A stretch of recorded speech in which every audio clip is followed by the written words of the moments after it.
Saudaraku, seorang anak kecil diperkirakan hilang setelah terseret arus sungai dalam kejadian banjir bandang di Kabupaten Aceh Tenggara pada Senin 13 November 2023 malam sekitar pukul 21.45 waktu Indonesia bagian Barat.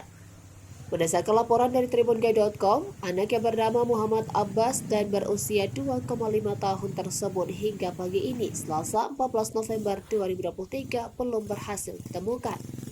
Kejadian banjir bandang terjadi di 3 desa yakni Pasir Puntung, Kampung Baru, dan Titi Pasir, Kecamatan Semadam, Aceh Tenggara.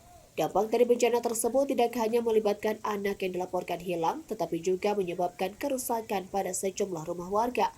Camat Semadam Ari Safrizal Arma, SSTPMSI mengungkapkan jika seorang anak hanyut yang belum ditemukan dan puluhan rumah rusak akibat banjir bandang.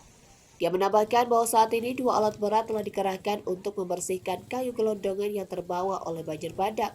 Ada Safrizal Arma SSTPMSI menjelaskan bahwa arus transportasi di daerah tersebut saat ini dialihkan karena tidak memungkinkan bagi kendaraan roda 4 maupun truk untuk melintas.